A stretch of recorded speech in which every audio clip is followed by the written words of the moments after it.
de la ciencia económica, y de verdad que nos honra conversar con él aquí en la costa oriental del lago a través de su canal CMC Televisión. Dejamos en el aire lo del encaje legal, que mucha gente, por más de que va al banco, las transacciones bancarias aquí son muy elementales, y no hay ni siquiera un crédito porque la hiperinflación se comió los créditos. Pero ¿cómo la política restrictiva y el encaje legal, en qué consiste, doctor Palma?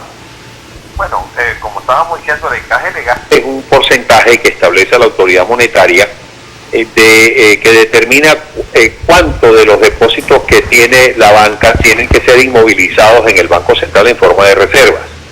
Ese encaje legal, sobre todo lo que se denomina el encaje legal marginal, es decir, sobre los nuevos depósitos que recibe la banca, se ha revisado recientemente y se ha ubicado en 60%. Ese es un porcentaje sumamente elevado, porque los nuevos depósitos que reciben los bancos tienen que inmovilizar el 60% de esos depósitos en el Banco Central sin que eso sea remunerado de ninguna forma. Y por lo tanto eso lo que hace es restringir aún más las posibilidades de los bancos de otorgar créditos, de hacer intermediación financiera, y a su vez también al establecerse una tasa de encaje sobre las reservas excedentes del 100% que estaba vigente hasta el 21 de enero, eso pues todo implicó que el acceso a la disponibilidad, o la disponibilidad mejor dicho, de recursos o de recursos financieros por parte de la banca estaba sumamente restringido, y que por lo tanto eso le generase severos problemas de caja a múltiples empresas y a la banca misma.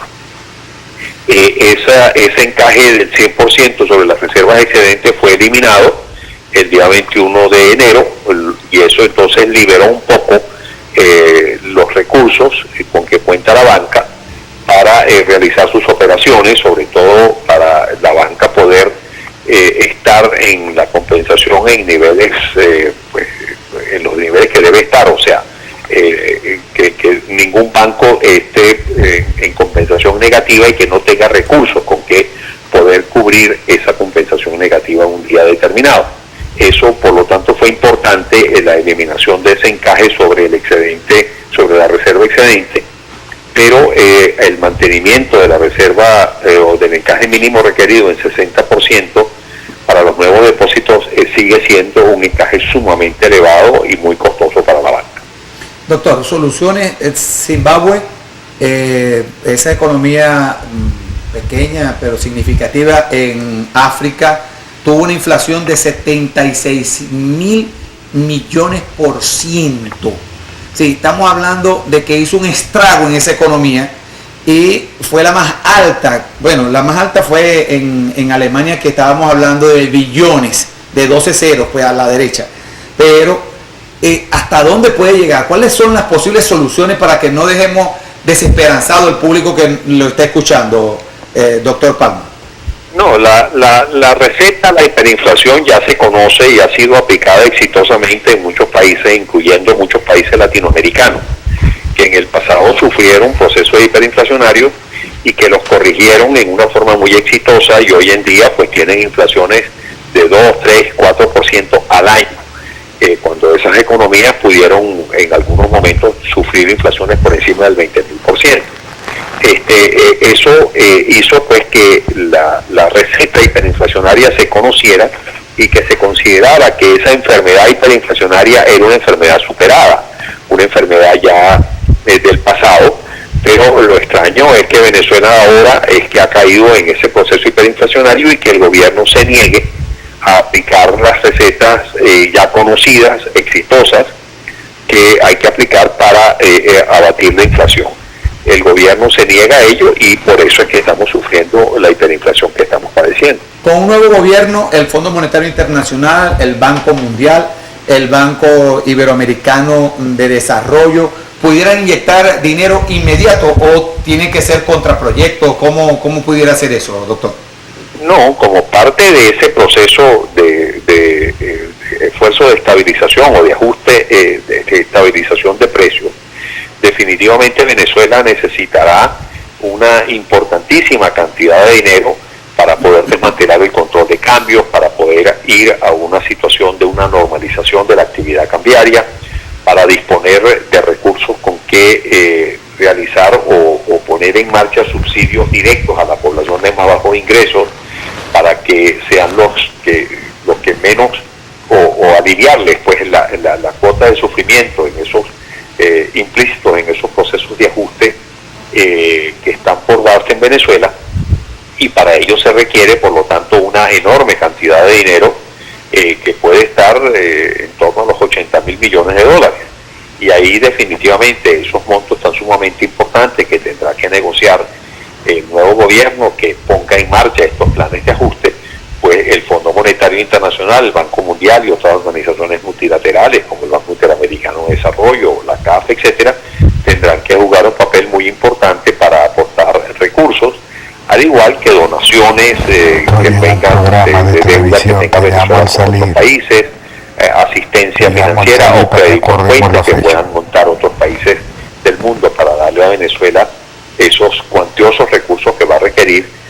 Va a ser una necesidad imperiosa, pero para lograr esos objetivos, eso no es una cuestión que lo puede lograr cualquier gobierno simplemente pidiendo esos recursos y que esos recursos van a fluir. No, eso tiene que venir acompañado de un compromiso formal de establecimiento de un plan de ajuste muy bien estructurado, por un gobierno que respete el Estado de Derecho, en fin, por una serie de condiciones específicas que tienen que darse y que definitivamente no están dadas en el momento actual. Doctor Pedro Palma, de verdad nos honra conversar con usted y que nos dé esta oportunidad a la televisora del sur y de la costa oriental del lago. Para usted, bueno, mi respeto y mi sentimiento de agradecimiento. Bueno, muchas gracias, hasta luego y un placer. Gracias.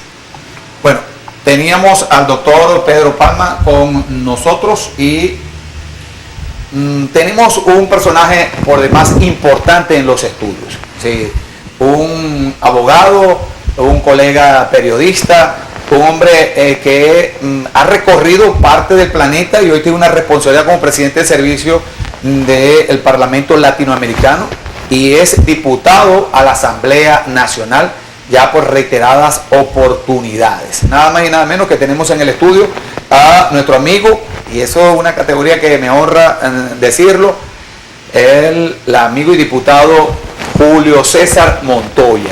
Lo tenemos con nosotros en estudio. De verdad que muchísimas gracias por venir hasta acá, sabiendo de que tiene altas responsabilidades en este momento como parlamentario, pero lo hemos visto que ha tomado una vocería importante en la Asamblea de Ciudadanos, en los cabildos, y nosotros queremos que salude para que el programa sea suyo. Ustedes me imagino que en cualquier momento tendrá un programa aquí. Otra vez, Dios quiera. Bueno, Kimi, un abrazo, que Dios bendiga esta costa oriental del lago, a ti, a tu familia. No lo pensé dos veces en poder compartir contigo, un amigo de muchos años, un amigo que aprecio y admiro por este esfuerzo tan impresionante que es mantener un medio de comunicación en medio de esta crisis económica, social y política. Mi solidaridad, bueno, y vamos a darle, vamos a intentar poder hablar, despejar algunas preguntas y tu acuciosa manera de investigar. Nosotros sobrevivo nosotros vimos el Consejo de Seguridad y mucha gente, sí, Venezuela está buscando soluciones. Sí, el venezolano dice, Dios mío, ¿qué hacemos? El Estado de Derecho, ¿dónde está? 2 presidentes, 2 asambleas, sí, 2 fiscales, es increíble. El Consejo de Seguridad, yo le decía al público televidente, siempre me gusta informar desde lo básico para que estemos claros, lo conforman 15 países. Y ya que se toque Venezuela, es algo delicado, porque el tema de Venezuela ya está en boga del planeta, de los 195 miembros de la Asamblea, pero el Consejo de Seguridad son 15. Rusia dijo, Venezuela no debe aparecer como tema. Y votaron los 15, 9 dijeron sí. 12 se abstuvieron y los restantes dijeron que no, entre ellos Rusia. Sí, el Consejo de Seguridad tiene 5 permanentes. Grandes economías como Estados Unidos, Inglaterra o Gran Bretaña y China y Rusia. Francia, China y Rusia. China y Rusia, por supuesto que fueron en contra de los Estados Unidos en este debate. allí los que votaban, Latinoamérica tiene 2 votos, son cada 2 años, tiene Perú y República Dominicana, pero tienen vocería, pero no voto. Venezuela intervinieron todos los demás. Se escribió por las redes sociales, sí, intervino Venezuela, intervino Nicaragua, pero esos son vocerías, no tenían voto. No hubo resolución porque ellos tienen poder de veto, los 5 miembros permanentes. Pero el tema, yo quiero que hable primero el Consejo de Seguridad y cómo nosotros, yo quería ponerlo a conversar con Claudio Fermín, pero el tiempo no nos dio este corte que hubo, porque Claudio dice, los venezolanos estamos dándole beligerancia al mundo, debemos entre nosotros venezolanos, pero nosotros estamos globalizados, tenemos 3 millones de venezolanos fuera. Mire, usted sabe que da dolor que un venezolano, sí, un padre de familia tenga un hijo fuera, un sobrino, un hermano, un amigo. Eso decía Bachelet, que ya son 3 millones de venezolanos, que no tenemos cifras, pero ya en la vocería de la alta funcionaria de Derechos Humanos, decir que son 3 millones es significativo. Dígamelo del Consejo de Seguridad, don Julio. Bueno, en tu exposición hay varias aristas. Yo coordino casualmente una organización, es una ONG que trabaja tanto con ASNUR como la Organización de Estados Americanos, con Caritas y con otras organizaciones. Un movimiento que se llama Solidaridad Activa, es una ONG para hacer acompañamiento, trabajamos el tema de la regularización. Como presidente de una comisión del Parlamento Latinoamericano me comunico a diario con gobiernos y parlamentarios en casi toda América Latina, incluso más allá de nuestro continente, y trabajamos temas de regularización. Es decir, yo vivo día a día. Si yo te enseño mi teléfono, tengo cerca de 56 grupos de WhatsApp de 29 países, los nacionales, y ya en algunas ciudades, como es el caso de Colombia, donde tenemos Cali, Medellín, Riohacha, Yopal, Bogotá, Cartagena, pero también en Ecuador lo tenemos en Quito, Guayaquil, Manta, en Chile lo tenemos en Santiago, en Viña, en otros, y así sucesivamente. Yo sí te puedo decir lo que significa un venezolano afuera, porque lo vivo con ellos a diario, sus angustias desde la búsqueda de empleo, desde la búsqueda de un medicamento, de la detención de algunos por razones migratorias. Tenemos detenidos en condiciones muy difíciles en Trinidad y Tobago, en República Dominicana, en Panamá. Combatimos políticas de xenofobia tan feroces.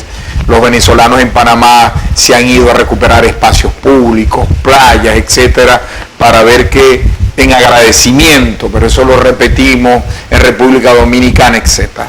Es decir, yo sí sé lo que eso significa porque lo veo a diario. Mi promedio de acostarme en la noche es muy tarde atendiendo los grupos y me despierto muy temprano porque amanece muy temprano en Europa con los otros grupos. Es decir, esa cifra de 3 millones de personas, si algo tengo claro es que está superada con creces en este momento. He podido hablar con Bachelet, he podido hablar con Almagro, este tema, quien ha sido profundamente solidario. He podido hablar con más de 7 presidentes de este tema. De hecho, en los próximos días, por la manera en que yo salgo, no lo digo, voy a una visita de emergencia a Ecuador para la crisis que hay en Ecuador, generada por un mal comunicado de un amigo solidario a la causa venezolana como es el presidente Lenín, con el cual pude hablar este tema por conocerlo de hace varios años, y creo que se equivocó en la manera de abordar esta situación de este asesinato terrible que hubo en Ibarra. Voy a ir a 4 países en 5 días. Pues eso es llegar, saliendo, llega uno en la mañana, sale para el otro. Aquí no hay aplauso, porque definitivamente yo quiero aplaudir la gestión de ustedes, y usted en especial, porque definitivamente tener familia, 3 hijos, tener y darle a Venezuela, cuando usted dice Dios bendiga a Venezuela, amén, eso retumba al venezolano. Amén. Entonces, yo quiero saber cómo usted puede conversar con Nicolás Maduro, con el gobierno, si hay definitivamente un diálogo a cielo abierto, porque no es elegante que yo diga, voy a hablar en privado con Julio que hablar en público con Julio. Sí, claro. Si yo voy a almorzar con Julio, yo no voy a decir quién va a pagar y yo no voy a decir qué dije, pero si yo lo hago en público es público. Claro. Entonces, no es de caballero, no es de elegante, no es ético, porque si va a conversar Guaidó con alguien, algún funcionario, ¿por qué decirlo? Es decir, caemos en una bajeza. Porque, bueno, si lo vimos ayer atacando una iglesia y rompiendo el Santísimo en la iglesia de Guadalupe. También, eso, ayer te puedes imaginar. Pero en definitiva, el tema venezolano es global. O sea, nosotros estamos afectando economías locales. Yo le pido a los venezolanos con los cuales hablo, y quise comenzar por ahí para llegar a todo esto. Y yo les decía, mira, es que claro que Panamá tiene que tomar alguna medida. Panamá es un país de 3 millones de personas. No aguanta 100.000 venezolanos en esa economía. Los países de América Latina siguen siendo los mismos países pobres con dificultades. Lo que es que nosotros nos han empobrecido tanto que nos parecen esas economías muy superiores a las nuestras. Y es difícil, hay que atender esto de manera objetiva. ¿Cómo evitar que el Grupo de Lima quiera una respuesta rápida a la crisis venezolana? Si tú vas a Lima, son cientos de venezolanos, miles de venezolanos, Chile, Ecuador, Colombia, en toda América Latina, hasta en esas islas del Caribe, Aruba, Curazao, San Martín, etcétera. Hoy los trabajadores, los obreros y otros temas son abordados por venezolanos, casi todos de manera ilegal. Es decir, este tema ya superó la barrera que aspira el gobierno de reducirlo a un tema local. Y por eso llega a Naciones Unidas. Llega a Naciones Unidas porque ya trascendió incluso a América. Ya los venezolanos tienen afectado o están insertados en economías europeas, asiáticas, de media Asia, de árabes, etcétera. Y ya están participando además factores como Al Qaeda, Al Fatah, Hezbollah, etcétera. Eso es cierto. Bueno, pero es obvio, son protagonistas del debate, a lo que me refiero, sin ir al centro. Hezbollah se ha pronunciado. Se pronunció, y eso es cierto, no fue un... No, es totalmente cierto, se ha pronunciado la FARC, el ELN, es decir, ya grupos que están en insurgencia, ya grupos que están en conflicto político. No voy a llegar al centro y a la diferencia política de ellos, sino actores políticos, independientemente la consideración. O sea, los actores políticos ya están todos metidos en el tema de Venezuela. Es decir, es inevitable el hecho de que llegáramos al Consejo de Seguridad de las Naciones Unidas significa que ya Venezuela es un tema en el mundo. La capacidad de veto de las grandes potencias podrían evitar acciones colectivas de las Naciones Unidas por un tiempo, pero no unilaterales de los países que las componen.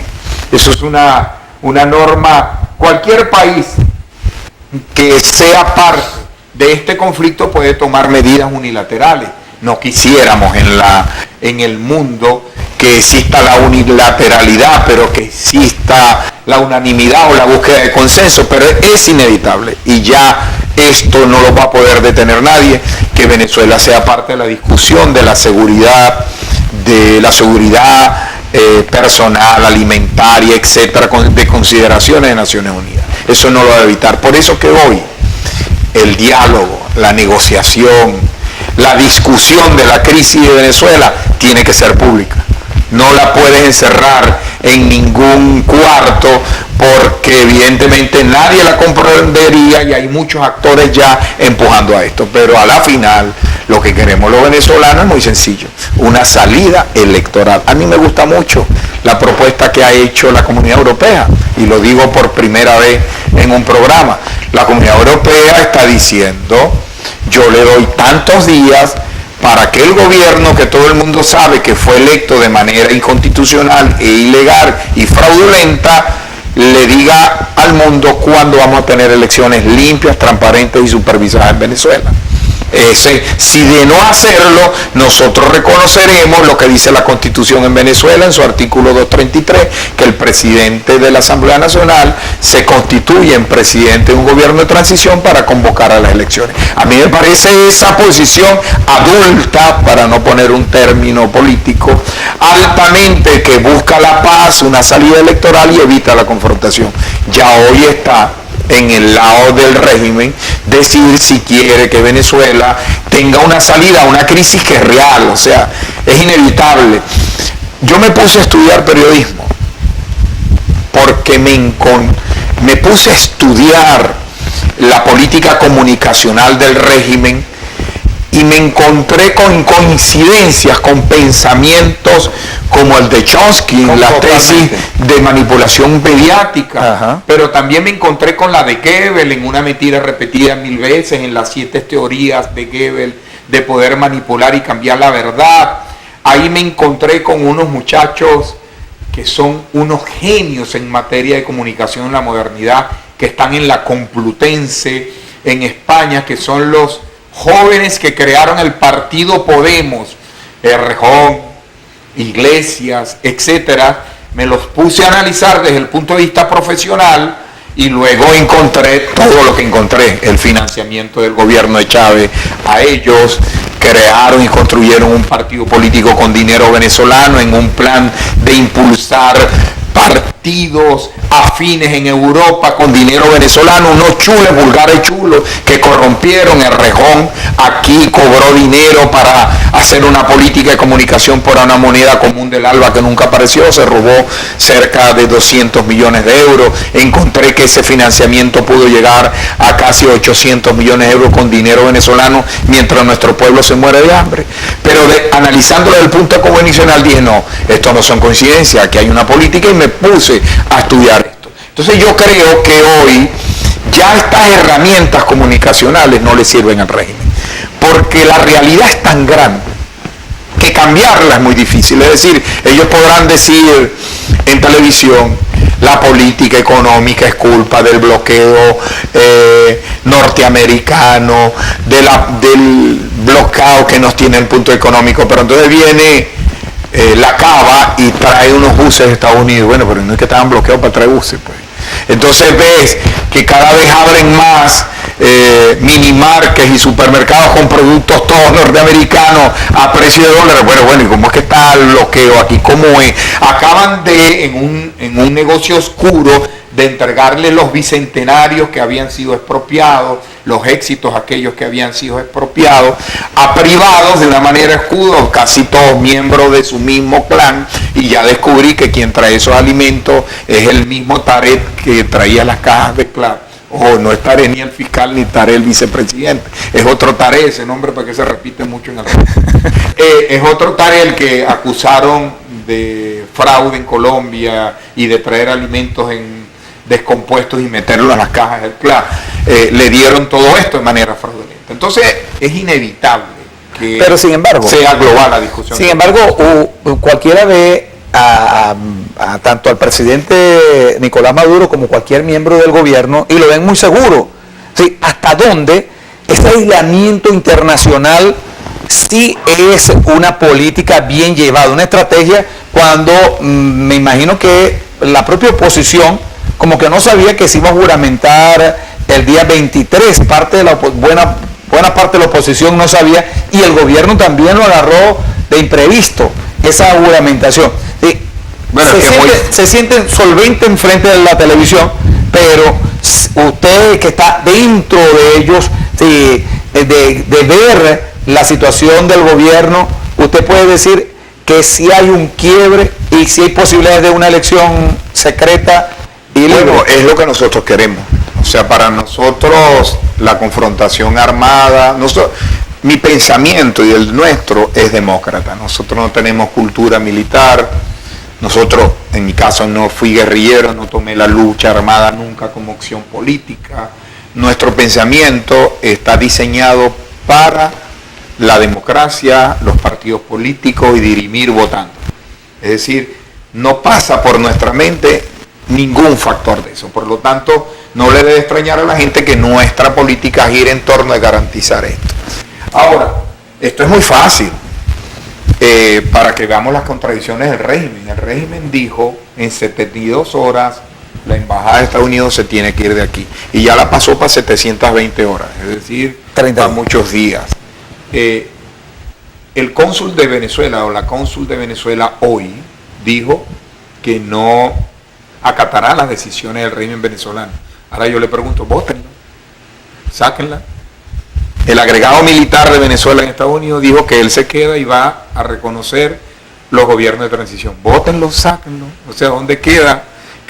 Es decir, el Banco de Inglaterra decidió paralizar la entrega del oro mientras esto se defina para garantizarle el patrimonio a todos los venezolanos.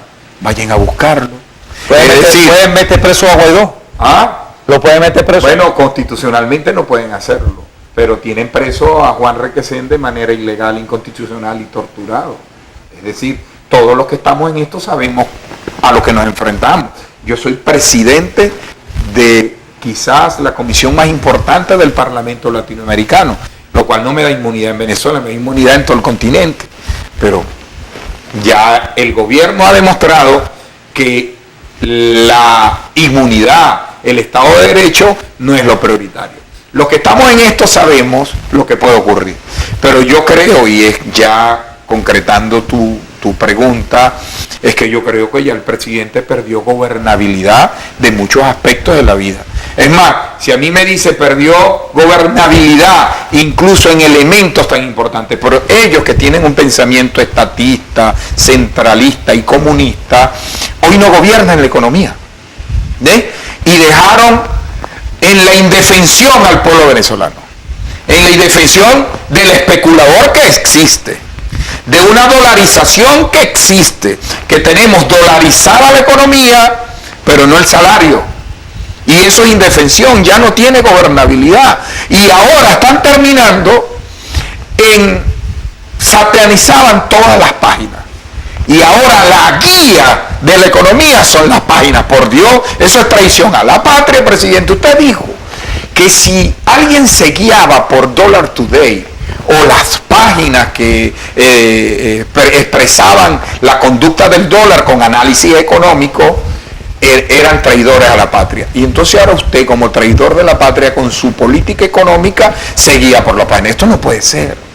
O sea, nosotros no podemos un día un presidente que habla con un pajarito, un día que se va para el futuro, ve y vuelve, un día que dice que las páginas son traición y ahora las aplica. Es decir, nosotros necesitamos un presidente responsable, porque mientras esto ocurre, se está muriendo la gente de hambre.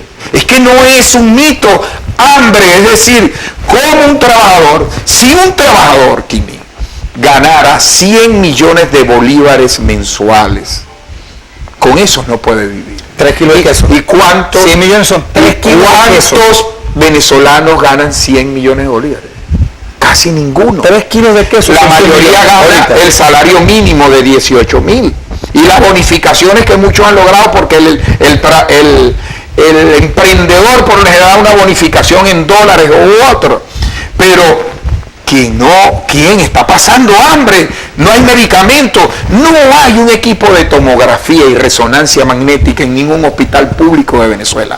Un equipo de resonancia magnética o un tomógrafo. Es decir, los enfermos de VIH no tienen en este momento los retrovirales. Hemos logrado convenios con ONG internacionales para traerla a Venezuela. Los hipertensos tienen problemas con los hipertensivos. Los enfermos de diabetes no tienen en este momento insulina.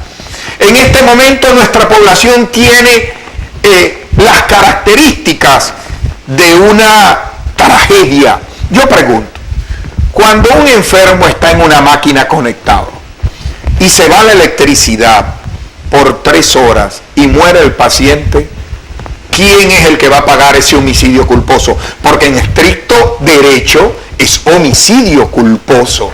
Es decir, tenemos una calamidad. Los compañeros del PSUV, los compañeros del gobierno, podrán decir de la confrontación política lo que les dé la gana. Pero ¿cómo justifican los muertos por falta de salud? ¿Cómo justifican la desnutrición?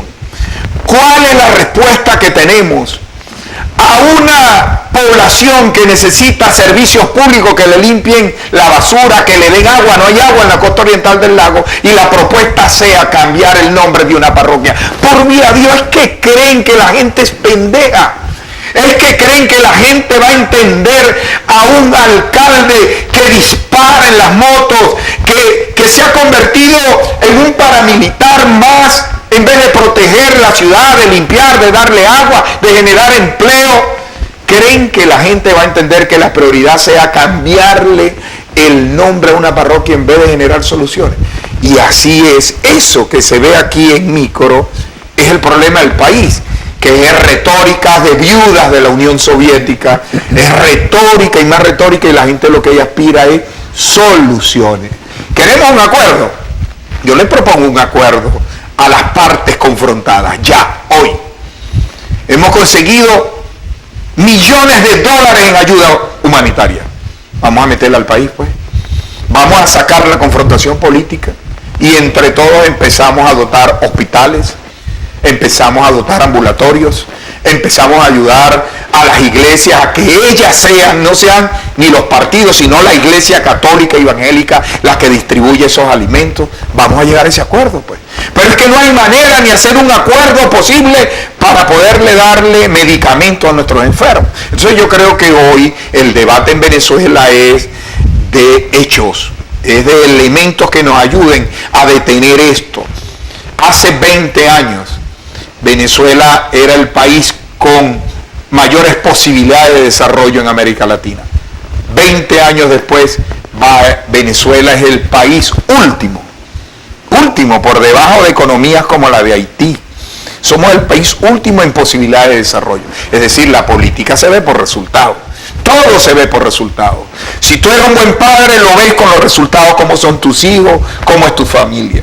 Si todo se mide por resultados, el resultado del gobierno de esta pesadilla es desnutrición, las peores cifras en educación, nuestra universidad cerrada, enclaustrada, cada vez hay más estudiantes, menos estudiantes, cada vez tenemos menos estudiantes en las escuelas. Es decir, ese es el resultado. Entonces yo lo que invito a la discusión del régimen y de quienes lo protegen hoy es, bueno, veamos el país que tenemos, veamos el servicio de agua, veamos por qué nosotros no tenemos electricidad si se invirtieron 40.000 millones de dólares en la emergencia eléctrica.